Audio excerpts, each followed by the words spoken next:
Satyabhama institute of science and technology, Chennai.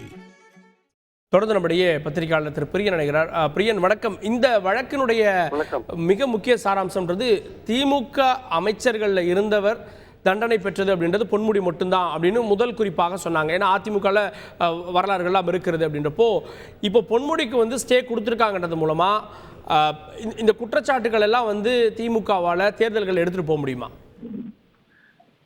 இல்ல, அதாவது தற்காலிகமா தீர்ப்புக்கு, அதாவது கன்விக்ஷனுக்கு தடை கொடுத்திருக்கிறது மூலமாக பெரிய ரிலீஃப் பொன்முடிக்கு கிடைச்சிருக்கு.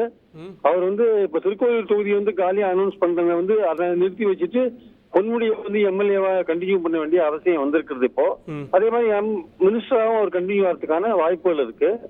ஆனா அதே சமயம் இந்த அப்பீல் கண்டினியூ ஆகும், விசாரணை கண்டினியூ ஆகும். அது இறுதிக்கட்ட தீர்ப்பு என்ன வருது பொறுத்து இருந்தான் பார்க்கணும். ஆனா தற்காலிகமா பார்க்கும்போது அவர் கன்விக்ஷனையே தீர்ப்பையே நிறுத்தி வச்சதுனால அவர் ஜெயிலுக்கு போற விஷயங்கள்லாம் வராது, எம்எல்ஏவா வராதுன்ற ஒரு அட்வான்டேஜ் இருக்கு. திமுக அரசியல் ரீதியாக பார்க்கும்போது வழக்கு நடந்துட்டு இருக்கு. இப்போ 2G கூட அப்பீல் நடந்துட்டு இருக்கு. பாஜக அப்பீல் போயிட்டு இருக்கு. ட்ரையல் கோர்ட்ல விட்டாங்க அப்படின்னு நம்ம சொன்னா அவங்க சொல்லுவாங்க அப்பீல் போயிட்டு இருக்கு இல்ல சார், இறுதி தீர்ப்பு வர வரையும் ஒன்னும் சொல்ல முடியாதுன்னு சொல்லுவாங்க. அந்த மாதிரி இப்போ பொன்முடி கேஸ்ல கூட இப்போ அப்பீல் போயிட்டு இருக்கும். கன்விக்ஷனை தீர்ப்பு நிறுத்தி வச்சா கூட உச்ச நீதிமன்றம் விசாரணை, அதான் விசாரணை அங்க இருக்கிறவரையும் தலைக்கு மேல கட்டி தொங்கிட்டு இருக்கிற மாதிரியான ஒரு விஷயமா இருக்கிறதுனால இந்த பிரச்சாரத்துல இது எந்த அளவுக்கு கொண்டு போவோம், எந்த அளவுக்கு திமுகவுக்கு பயனளிக்கலாம் சொல்ல முடியாது.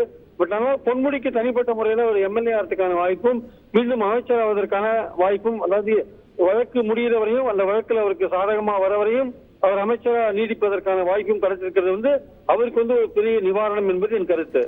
அதே நேரத்தில் எதிர்கட்சிகள் இது ஒரு குற்றச்சாட்டா சொல்லிட்டு இருந்தாங்க, அமைச்சர் ஒருவர் சிறையில் இருக்கிறார், அமைச்சர் ஒருவர் தண்டிக்கப்பட்டிருக்கிறார் அப்படின்னு. பட் எதிர்கட்சிகளுக்கு இந்த தேர்தலில் இந்த விஷயத்தை கொண்டு போறது இப்போ பொன்முடி மீண்டும் அமைச்சராவதன் மூலமாக தடைபட்டிருக்கு தானே? இல்ல, அதாவது இப்போ திமுக அமைச்சர்கள் மேல உள்ள வழக்குகள் எல்லாம் சில வழக்குகள் எல்லாம் தானாகவே எடுத்து விசாரிக்கப்பட்டதை பாக்குறோம். பெரிய கருப்பு வழக்காக, ஒரு திண்டுக்கல் பெரியசாமி வழக்காகட்டும், அல்லது தங்கம் தென்னரசு வழக்கு முடிந்து போன நிலையில தீர்ப்புக்காக ஒத்தி வைக்கப்பட்டிருக்கிற நிலையில அதோட முடிவு எப்படி ஆகும் சொல்ல முடியாது. அதாவது பாஜக தரப்பில் இருந்தோ அல்லது அதிமுக தரப்பில் இருந்தோ இந்த மாதிரியான பேசுவதற்கான வாய்ப்புகள் நிறைய இருக்கின்றன. ஏன்னா இனிமேல் வரப்போற தீர்ப்புகள் எப்படி இருக்கும்லாம் நம்மளால சொல்ல முடியாது. தற்சமயம் இந்த பொன்முடியை குறித்த மட்டும் அவருக்கு ஒரு பெரிய ரிலீஃப் என்னன்னா, அவருடைய தொகுதியிலேயே அவருக்கு ஒரு பின்னடைவு, கட்சி ரீதியாகவும் அவருக்கு ஒரு பின்னடைவு இருந்தது.